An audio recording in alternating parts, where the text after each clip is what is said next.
हम कहते हैं अगर इस देश का संविधान नहीं होता, इस देश को 47 में आज़ादी नहीं मिली होती, तो इस देश के गरीब गुरबे पढ़ाई नहीं कर पाते।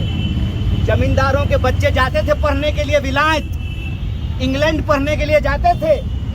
आज गरीब का बच्चा भी पटना पढ़ने के लिए आता है। इसीलिए शिक्षा के इस सवाल को लेकर के कि बिहार में 3 साल की डिग्री 3 साल में क्यों नहीं मिलेगी, बताइए, कहीं ऐसा होता है?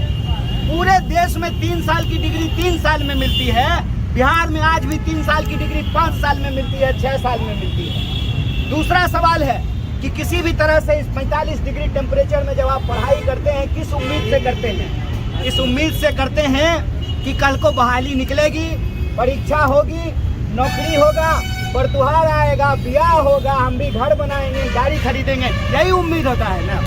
बताइए, समय पर कोई भी एग्जाम समय पे नहीं होता है, और जो एग्जाम होता है उस एग्जाम में प्रश्न पत्र लीक हो जाता है। हम कहते हैं जितना लव लेटर लीक नहीं होता, उससे ज्यादा प्रश्न पत्र जो है इस देश में लीक हो रहा है, क्वेश्चन पेपर लीक हो रहा है। एक भी बहाली ऐसा नहीं है जो पूरा हुआ हो, ठीक से पूरा हुआ हो।